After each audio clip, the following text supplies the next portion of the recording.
आज हम दो कंपनियों के बारे में बात करेंगे। कंपनीज का नाम है जियो फाइनेंस और पिरामल फाइनेंस। दोनों का कल Q1 FY27 का रिजल्ट आया। साथ साथ आज बिजनेस एनालिसिस भी करेंगे दोनों कंपनियों का और टेक्निकल भी समझेंगे। अभी दोनों कंपनियों को कवर करने का पर्पस ये है ना कि ये दोनों कंपनी ना बहुत दिनों से मेरे रडार पे हैं। अभी जियो फाइनेंस का हाई बहुत अच्छा था, लेकिन कभी मुझे कंपनी अट्रैक्ट नहीं करी। बट इस बार जो Q1 FY27 का रिजल्ट है, रिजल्ट अच्छा है, नो डाउट, ठीक है। उसके बाद हम जाएंगे पिरामल फाइनेंस को समझेंगे।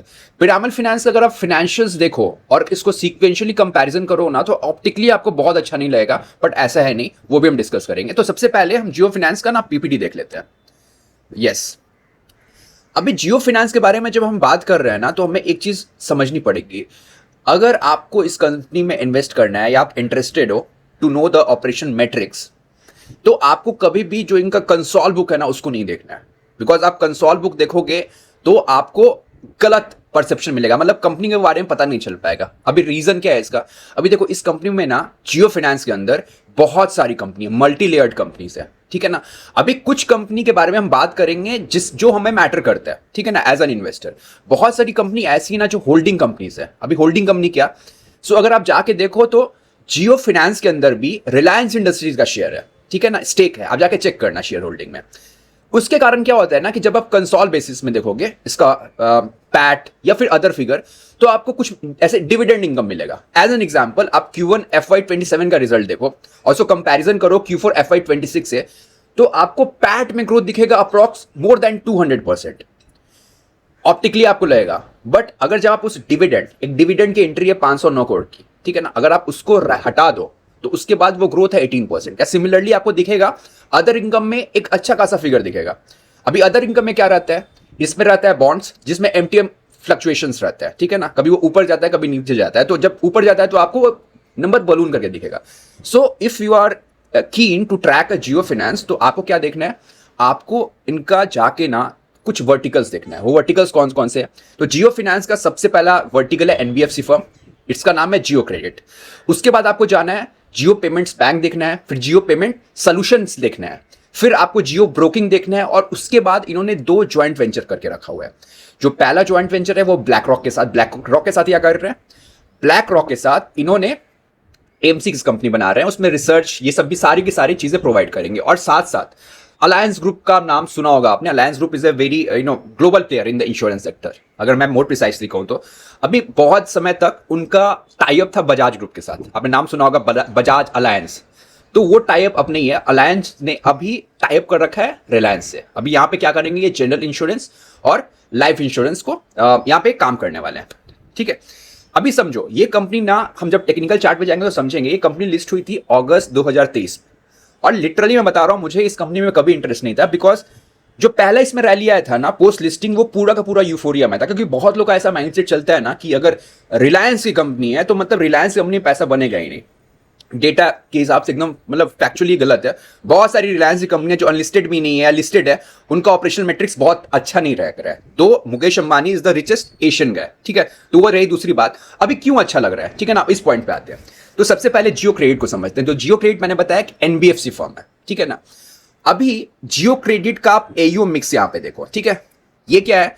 इनका अप्रॉक्स 45% बुक है मॉर्गेज, और इसमें दोनों है, होम लोन भी और लैप है, और प्राइमरली लैप है। ये आपको कहीं भी ना इनके कॉन कॉल में पता चलेगा, क्योंकि मैंने कुछ चैनल चेक किया तो मुझे पता चला कि इनका जो लैप का है ना, वो that is doing a phenomenally good. At least for the past 2 quarter से ना ये अच्छा कर रहे हैं, ट्रैक्शन आ रहा है। 10% बुक है ना लैस क्या, that is loan against securities, और जो अदर 44% है वो आपका होलसेल बुक है, ठीक है ना। अभी आप देख सकते हो जो मॉर्गेज लोन है उसका एवरेज टिकट साइज है 1.3 करोड़, जो लोन अगेंस्ट सिक्योरिटी है उसका 1.1 करोड़, और जो कॉर्पोरेट लोन है उसका है 3.25, ठीक है। ये सब तो हो गई बात। अब आते हैं कि इस बार ऐसा क्या हुआ है। सबसे जो इंपॉर्टेंट चीज हुई है ना, मुझे पसंद आया, वो हुआ है इनके AUM, जिसको हम लोन बुक करते हैं, उसमें आप एक्सपेंशन देखो। Q4 FY26 में था ये 25,000 करोड़, और इस बार हो गया है 30,000 करोड़। मतलब मोटा मोटा 20% का जंप आया है Q1Q, और अब ईयर ऑन ईयर कंपैरिजन करो तो ये बढ़ा है 163%, विच इज वेरी गुड, ठीक। सिमिलरली अब डिसबर्समेंट देखो, डिसबर्समेंट कितना है इस क्वार्टर में? 11,000 करोड़, और इनका टोटल AUM कितना था पोस्ट दिस? वो था 25। तो मोटा मोटा 40-45% का जो हुआ ना लोन बुक का, जो लोन बुक था Q4 FY26 का, उतना डिसबर्सल Q1 FY27 में हो गया। तो आप समझ रहे हो, अब एक कहते हैं ना फुल थ्रॉटल, मतलब अब तेज ग्रोथ आ रहा है इस कंपनी में, ठीक है। So I am getting attracted for this company, पहली चीज। दूसरी, मैंने इसे पहले कवर करा था बजाज, और मैंने टाटा कैपिटल को भी कवर करा था। टाटा कैपिटल का if I am not wrong it is 7.2 है जो कॉस्ट ऑफ बोरोइंग है, और जो बजाज फाइनेंस का है उसका 7.5 से थोड़ा सा ज्यादा है, 7.55 है, 7.6 है। इनका being a so much small AUM, 30,000 के AUM पे इनको कॉस्ट ऑफ बोरिंग मिल रही है भाई 7% का। आप सोच सकते हो रिलायंस ग्रुप का फायदा कितना मिल रहा है, ठीक है। तो ये सारी चीजें हुई जिसके कारण मुझे लग रहा है कि जियो क्रेडिट में काम शुरू हो चुका है, और यहां से ना एक अच्छा पैसा बन सकता है। ये हुआ NBFC का। अब हम जाते हैं, बात कर लेते हैं फटाफट जियो पेमेंट बैंक्स और जियो पेमेंट सोल्यूशन के लिमिटेड। देखो, कल मैंने बात करा था जना फाइनेंस, स्मॉल फाइनेंस बैंक के बारे में। तो बैंक मैंने बताया 2 तरीके के होते हैं, बैंक का एक तीसरा टाइप भी होता है। देखो, एक हो गया universal bank, Kotak Mahindra bank, IDFC first, HDFC, ठीक है, सारा काम करती है, रिटेल भी करती है, होलसेल भी करती है, ट्रेजरी भी करती है। फिर आता है SFB क्या करती है, SFB भी सारा कुछ करती है, सारे तरीके का डिपॉजिट एक्सेप्ट करती है, ठीक है, कासा करेगी, FDs करेगी और लोन्स देगी, लेकिन वो कॉर्पोरेट लेंडिंग नहीं करती है, ना ट्रेजरी का काम करती है। जो पेमेंट्स बैंक्स होते हैं ना, आपने नाम सुना होगा, भारतीय एयरटेल का भी है, वो लोग क्या करते हैं, वो लोग सिर्फ कासा एक्सेप्ट कर सकते हैं, ठीक है। आप इनसे UPI कर सकते हो, they can't accept the fix deposit, और दूसरी चीज है वो लोन्स भी नहीं दे सकते। तो ये बेसिक डिफरेंस होता है। अभी पेमेंट बैंक का यूज क्या होता है, अभी देखो, पेमेंट बैंक का यूज मोस्टली जब आप क्रॉस करते होगा ना टोल, तो देखते होगे टोल कलेक्शन के लिए होता है। अभी अच्छी चीज क्या हुई है ना कि देखो यहां पे जो कस्टमर डिपॉजिट है, अगर आप देखो तो उसमें एक ट्रैक्शन आ रहा है विच इज पॉजिटिव, ठीक है। उसी तरह हम बात करते हैं जियो पेमेंट सोल्यूशंस लिमिटेड के। जियो पेमेंट सोल्यूशन क्या करता है, देखो यार, बहुत सारे मर्चेंट होते हैं ना जहां पे पेमेंट होना चाहिए, ऐसे QR कोड के थ्रू होता है, तो उसी का काम ये करते हैं। अभी यहां पे भी अगर आप देखो तो ग्रॉस फी और नेट फी जो है उसमें एक अच्छा खासा ट्रैक्शन दिखेगा आपको Q4 FY27 को जब आप कंपैरिजन करोगे Q4 FY26 से, ठीक है।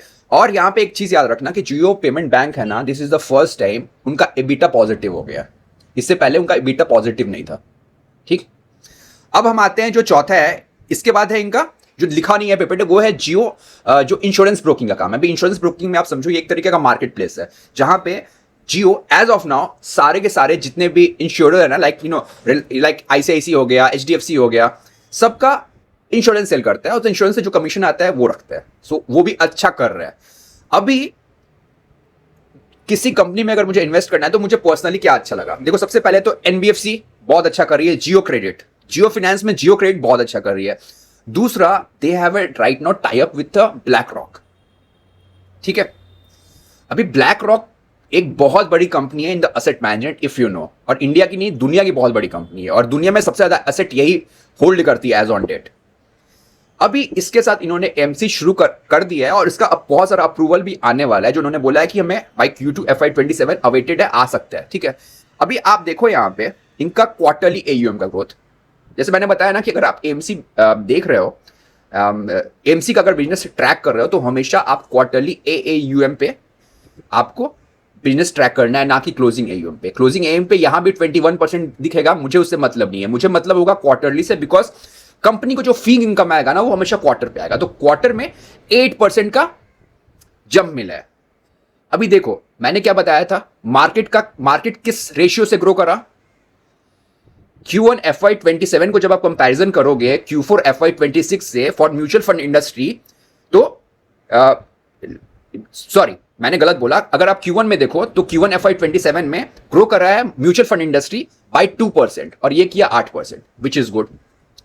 तो इन्होंने इससे पहले ना जो मनी मार्केट है ना उसमें एक फंड लॉन्च करा था विच वॉज सक्सेसफुल, अभी ना ये शिफ्ट कर रहा है, और मुझे लग रहा है ना कि आने वाले समय भी यहां भी चूंकि बेस कम है, और दूसरा चीज क्या है ना, आप ये समझना, जो रिलायंस है ना वो उसके पास बहुत स्किल है, रिच बहुत है उसके पास, मतलब रिच कर सकती है बहुत लोगों के पास वो, तो यहां पे एक बहुत अच्छी अपॉर्चुनिटी मिल रही है।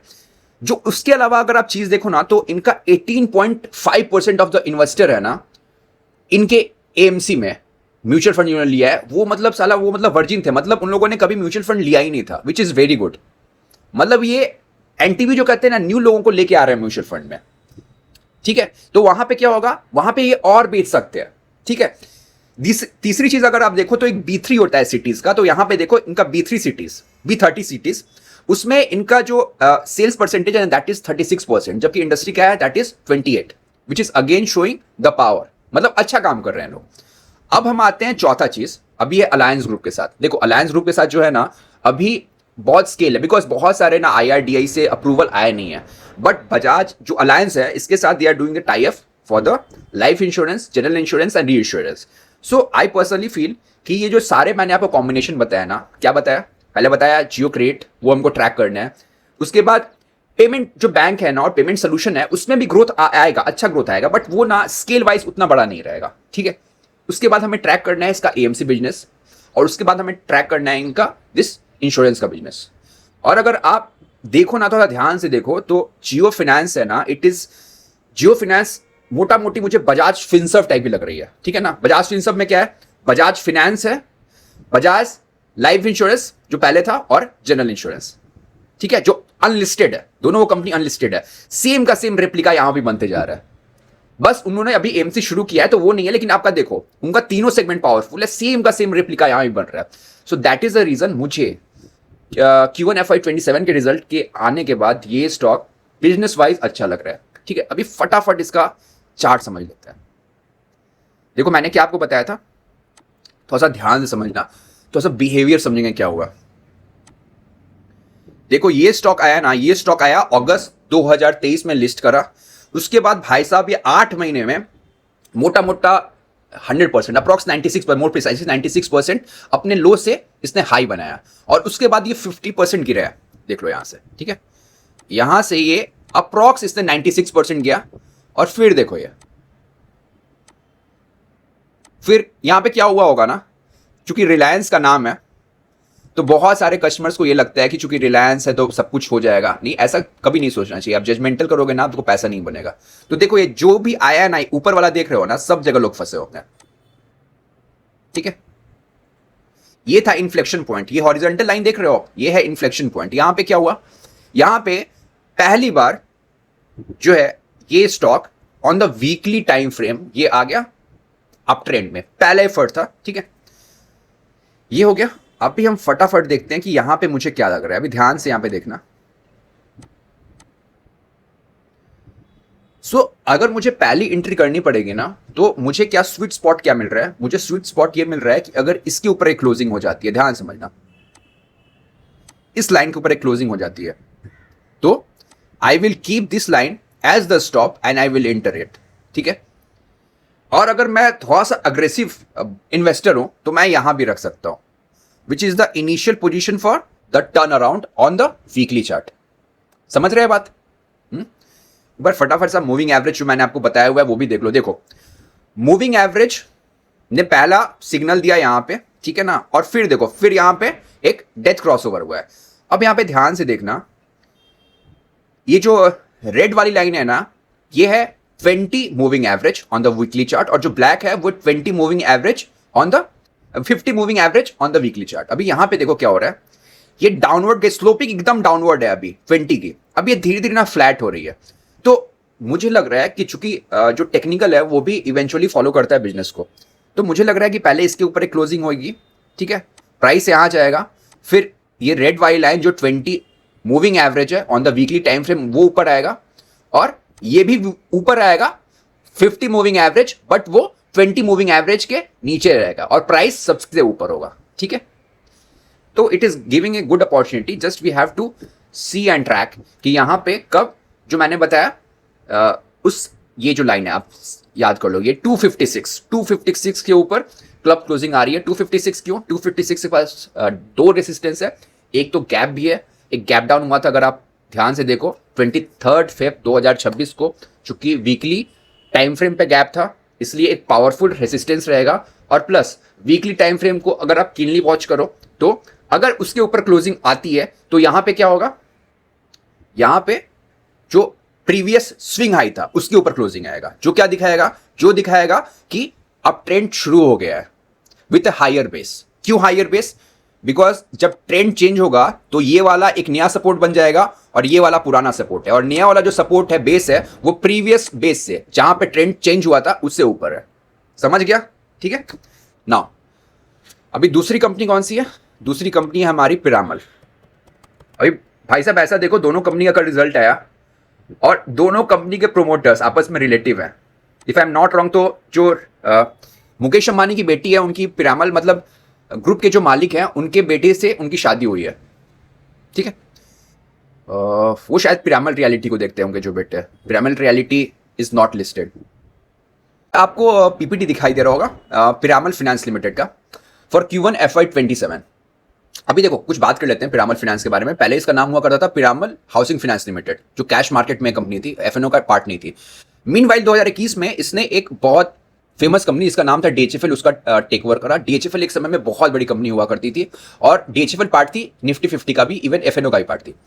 तो DHFL में क्या हुआ? DHFL में दो इश्यूज हुए। पहला हुआ कॉर्पोरेट गवर्नेंस का और दूसरा इशू हुआ उन्होंने बहुत सारी रियल एस्टेट में लेंडिंग करी हुई थी और वो सारा का सारा लोन हो गया डेलिक्वेंट। तो पिरामल फाइनेंस ने उसको टेक ओवर करा और आज जो DHFL का बुक है, मतलब जिसको लेगेसी बुक कहते हैं, वो इनके असेट अंडर मैनेजमेंट वो बस 2% है। ठीक है। तो बहुत फिनोमिनल जर्नी रही है इस कंपनी की। हम बजाज फाइनेंस, टाटा कैपिटल, श्रीराम, चोला का नाम लेते हैं, बट इस कंपनी ने बहुत अच्छा काम करा है और खासकर जो इसके सीईओ है जयराम, उन्होंने बहुत अच्छा काम करा है। अगर आप इस कंपनी को इन्वेस्टर हो या ट्रैक करो ना, आप जाके सुनो, बंदा इज वेरी ऑनेस्ट। पहले तो वो जो होता है बोल देते हैं यार, and that I will discuss. मैंने जब बात शुरू किया था मैंने बोला कि बहुत इंटरेस्टिंग ऑब्जर्वेशन है, वो हम बात करेंगे। तो सबसे पहले बिजनेस एनालिसिस कर देते हैं। देखो इनका जो लोन बुक है ना, वो है 1,06,000 करोड़ का जो हो लोन बुक है। इसमें अप्रोक्स 85% इज रिटेल और 15% है आपको कॉर्पोरेट। कॉर्पोरेट में ये क्या करते हैं? कॉर्पोरेट में इन्होंने नाम उसको दिया है होलसेल 2.0। उसमें क्या करते हैं? ये रियल एस्टेट में भी देती हैं और कुछ बड़े कॉर्पोरेट्स को भी देते हैं। That I will explain for. इसमें जो इनका रिटेल का लोन बुक है उसमें प्राइमरी कौन कौन सा है? उसमें है सबसे पहले आपको होम लोन, दूसरा है लैप। ठीक है। अगर आप रिटेल का लोन बुक देखो तो 65% of retail loan book is for the mortgage plus home loan. ठीक है। और अगर आप टोटल लोन बुक का देखो तो टोटल लोन बुक का close to 56 to 57% is mortgage. ठीक है। और अनसिक्योर्ड लोन बुक में क्या क्या आता है? तो अनसिक्योर्ड लोन में आता है आपको सैलराइड पर्सनल लोन आता है, फिर इनका एक अनसिक्योर्ड बिजनेस लोन है, फिर रूरल माइक्रो लोन है और डिजिटल लोन है। ये सब हो गया। अभी इसका जो रिजल्ट आया तो कुछ चीजें अच्छी थी और कुछ चीजें खराब थी। ठीक है। अभी हम पहले अच्छी चीजों की बात कर ले। अच्छी चीज ये है कि कंपनी का जो असेट अंडर मैनेजमेंट है, लोन बुक है, वो ग्रो कर रहा है 6% Q-on-Q। पैट को हम कंपैरिजन नहीं कर सकते हैं क्योंकि Q4 FY26 में एक्सेप्शनल आइटम्स थे। ठीक है ना, टैक्स में भी था और प्लस एक गेन का भी था, तो उसको कंपैरिजन नहीं कर सकते। ठीक है। प्लस अगर आप देखो ना तो कंपनी ने जिस तरीके परफॉर्म करती है वैसे ही परफॉर्म कर रहा है, मतलब इट इज गुड। मतलब कॉस्ट टू इनकम कम हुआ है, वो सब की चीज बची है। जो खराब चीजें मुझे लगी ना वो है आपको एक निम, जो नेट इंटरेस्ट मार्जिन है ना वो हो गया है कम। तो जब अगर आप पिरामल फाइनेंस को ट्रैक कर रहे हो और जब देखोगे कि निम कम हो गया 6.5%, मतलब फ्लैट रहा है as compare to Q4 FY26, तो आपको लगेगा कि कंपनी में मतलब क्या ग्रोथ रुक गया? नहीं, ये बाय डिजाइन है। इन्होंने क्या कर रहा है कि इस बार जो डायरेक्ट असाइनमेंट में बुक सेल करते हैं ना उसको सेल नहीं किया है। अभी डायरेक्ट असाइनमेंट में क्या होता है, मोटा मोटा बताता हूँ। डायरेक्ट असाइनमेंट में जैसे पिरामल कंपनी है वो लोन देगी, मान लो 400-500 करोड़ का लोन दिया और उसको बेच देती है वो बैंक को जाके। ठीक है। अभी जब हम डीए को बेचते हैं ना तो उससे क्या मिलता है? हमको तो एक पैसा मिल जाता है जितना का हमने लोन, और प्लस एक सर्विसिंग फी मिलती है और डीए असाइनमेंट गेन होता है, वो मिलता है। वो सब तो जाता है अदर इनकम में। बट निम का क्या पार्ट होता है? निम का डिनोमिनेटर होता है total number of average asset. तो चूंकि मैंने लोन बुक बेच दिया तो डिनोमिनेटर मेरा कम हो गया। ठीक है ना। इसके कारण क्या होता है? इसके कारण निम बढ़ता है। लेकिन चूंकि इस क्वार्टर में इन लोगों ने डीए को सेल ऑफ नहीं किया, इसी कारण जो निम है वो ऑप्टिकली आपको कम दिख रहा है। ठीक है। दैट इज और बाय डिजाइन उन्होंने कर रहा है। उनका क्या कहना है कि अभी हमको थोड़ा दिन अपने बैलेंस शीट पे लोन्स रखना है, मतलब असेट रखना है। That is the first thing. फिर इसके अलावा जो इनकी कॉस्ट ऑफ बोरोइंग है 8.8% है, वो भी Q-on-Q आपको दिखेगा कि कुछ नहीं हुआ है। लेकिन सुनो, इसमें क्या है ना कि अभी रिसेंटली इनको 2-3 बड़े बड़े अपग्रेड आया फ्रॉम द इंटरनेशनल जो क्रेडिट वॉच लिस्ट है। तो उसके कारण क्या होगा ना, द कंपनी हैज सेड कि आने वाले क्वार्टर्स में हमारा जो कॉस्ट ऑफ बोरोइंग है, क्योंकि रेटिंग अपग्रेड हो रहा है तो हमको जो कॉस्ट ऑफ बोरोइंग है वो हमारी कम आएगी, at least 20 to 30 basis point, which is a good thing for the next quarter. इसके अलावा आप आते हैं इंटरेस्टिंग बात पे। उन्होंने कहा, जयराम सर ने, अगर आप उनका ओपनिंग रिमार्क्स से पढ़ो, उन्होंने बोला कि एक बहुत इंटरेस्टिंग चीज मुझे दिखाई थी कि जो हमारा कस्टमर है उसमें जो अनसिक्योर्ड लोन है, मतलब जैसे पीएल है, ठीक है, या फिर अनसिक्योर्ड बिजनेस लोन है, उसमें हमें कोई इशू नहीं दिखा रहा है, वहां पे कलेक्शन बहुत जबरदस्त है, ठीक है। लेकिन जो सिक्योर लोन बुक है, खासकर मॉर्गेज का और साउथ का, और जो आईटी सेक्टर में काम कर रहे हैं ना, उनमें इश्यूज आ रहे हैं, थोड़ा सा हमें कलेक्शन में लग रहा है। और मतलब आप समझो एज ए प्रोमोटर मेरे को ना बहुत रिस्पेक्ट हो जाता है जो ऐसे बात करते हैं। सो उसके बाद अगर आप देखोगे ना तो सारा का सारा क्वेश्चन इसी पे आने लगा, आपको क्या लगता है, वो लगता है, तो मतलब नहीं होता है, सारे के सारे एनालिस्ट यही चीज पूछने लगे।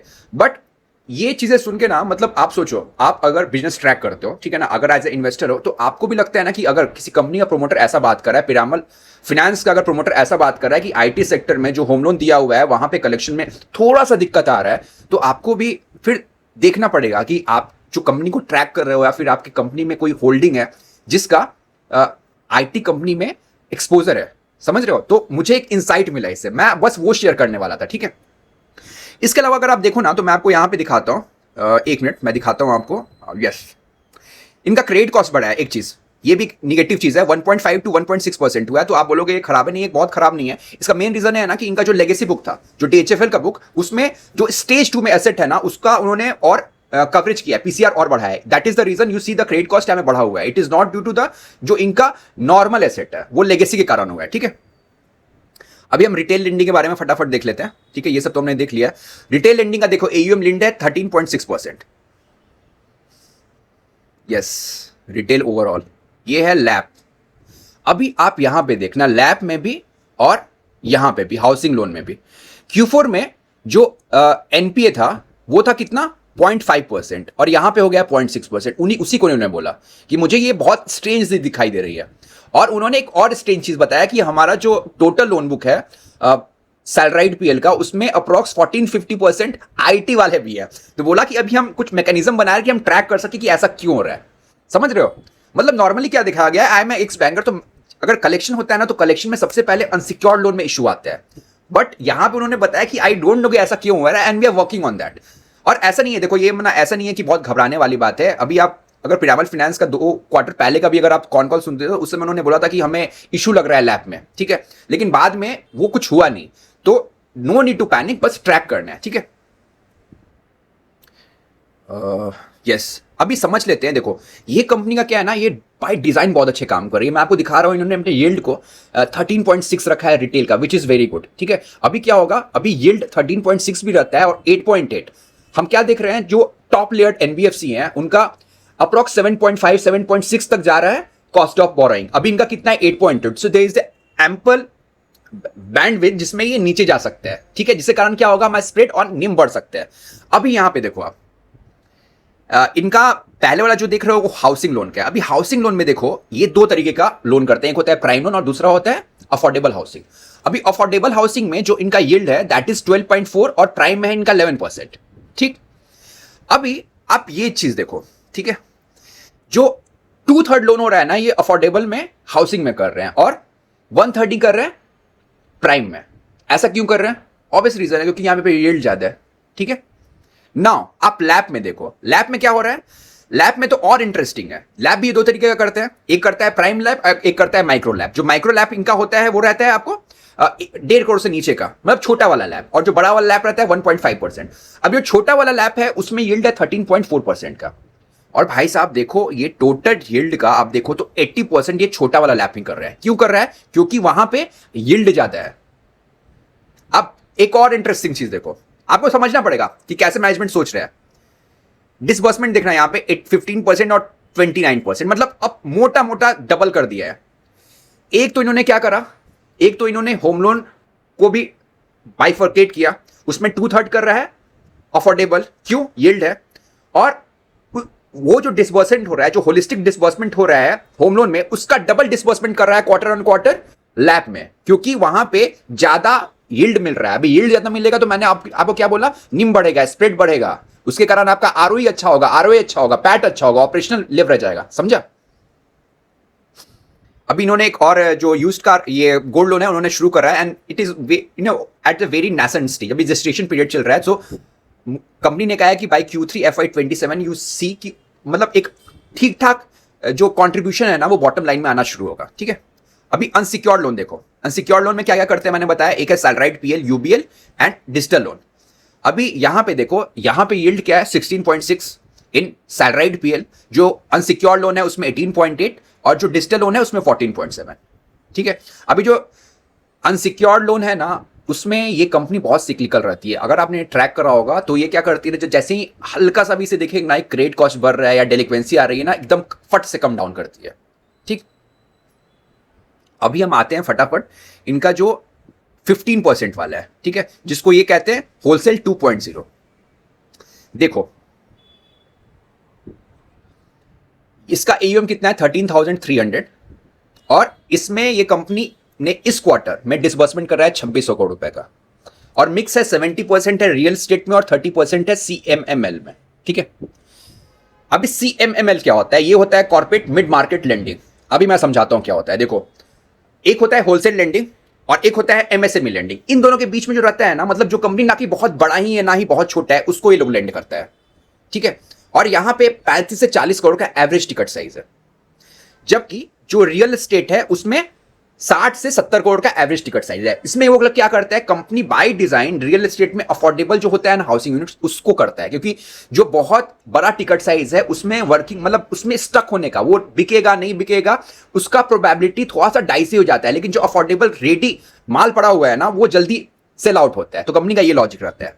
अभी इनका आप सबसे प्यारा चीज देखो, इन्होंने ये लिखा हुआ है, देखना, repayment as percentage of disbursement. ये देखो,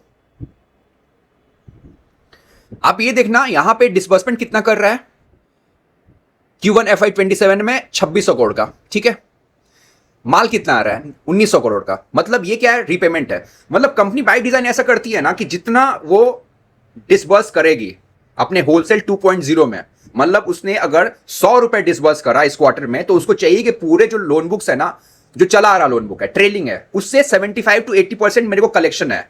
तो एक तरीके का रिस्क मैनेजमेंट है, समझ रहे हैं। और इसका जो पोर्टफोलियो EIR है ना दैट इज 14.2। अभी EIR क्या होता है, इफेक्टिव इंटरेस्ट रेट। मैं आपको बताता हूं ये क्या होगा, ये यील्ड नहीं है। EIR होता है ना कि ये होता है, आप समझो कि रेट ऑफ इंटरेस्ट प्लस उसके ज्यादा जो फी इनकम होगा। तो आप सपोज कर सकते हो, ऐसे मैं एग्जांपल बता रहा हूं कि कंपनी ने अप्रॉक्स 13% रखा होगा लोन, मतलब ROI, और रखा होगा 1.2% रेट ऑफ इंटरेस्ट या कोई भी प्रोसेसिंग फी बोल दो या कुछ भी। ठीक है ना, तो उसका वो जो टोटल का टोटल रहता है ना उसको कहते हैं हम portfolio EIR, that is effective interest rate. ठीक है, ये सारा का सारा रीजन है ना कि मुझे ये बिजनेस अच्छा लग रहा है। अभी हम चलते हैं चार्ट पे और मैं आपको ना बता रहा हूं मेरा माइंडसेट। अभी देखो कंपनी में क्या हुआ, कंपनी में चूंकि कंपनी ने कमेंट कर दिया कि हमारा क्या हो रहा है, हमको दिख रहा है कि IT सेक्टर में साउथ में थोड़ा सा इशू दिख रहा है। और वो थोड़ा सा इशू क्या है, मतलब 0.5 था नेट NPA, वो 0.6 हो रहा है, मतलब एक 10 बेसिस पॉइंट का इंक्रीज हुआ है। इसके कारण क्या होगा ना, इसके कारण अभी स्टॉक बढ़ेगा नहीं, समझना आप। ठीक है, अभी मैं क्या करेगा, ये वाला लाइन खींच लिया मैंने। ठीक है, ध्यान समझना, ये लाइन क्यों खींचा, because this line is what is a support line on the weekly chart. अभी मंथली यहां यूज नहीं कर सकते क्योंकि इतने बार से नहीं है। ठीक है, समझ गए आप। अभी हम सुपर ट्रेंड भी देखते हैं। देखो अगर मैं सुपर ट्रेंड भी लगाता ना तो यहीं पे आ रहा है, super trend is also showing कि यहीं पे सपोर्ट लाई कर रहा है। अभी क्या करना है, अभी कुछ नहीं करना है, let the stock retrace on the weekly chart. और फिर जैसे मैंने बताया कि I will go on the daily chart, और डेली चार्ट पे जाके आफ्टर अ फॉल अगर कोई बनता है, suppose lower low lower highs बनता है, फिर साइडवेज होता है, हायर हाइज बनता है, या फिर डबल बॉटम बन के फिर से ब्रेकआउट होता है, या फिर मैं मूविंग एवरेजेस लगा लूंगा। ठीक है ना, अगर कोई मुझे को क्रॉसओवर दिख रहा है बिटवीन 20 to 50 तो इसमें पोजीशन बनाई जा रही है। ऐसा मैं क्यों कर रहा हूं ना, एक फॉल आ सकता है बिकॉज देखो, एक तो अगर ये जियोपॉलिटिकल थोड़ा सा नैसेंट, मतलब थोड़ा सा नेस्टी होता है ये इवेंट, तो एक फॉल आएगा ड्यू टू द मैक्रो, जो भी आप बोलो। और अभी कुछ दिनों तक ना मार्केट में थोड़ा सा रहेगा कि मैनेजमेंट ऐसा बोल रहा है, I can understand, but the business is good, plus promoter is also very cash rich. जो पिरामल है they are very cash rich. तो मोटा मोटा मुझे लग रहा है ना कि कॉस्ट ऑफ बोरिंग चूंकि इनकी कम होगी, ठीक है ना, प्रोडक्ट इनका सुपर्ब है, सो यहां से company has the capability to grow further. ठीक है, होप आपको ये वीडियो अच्छा लगा। Bye, take care.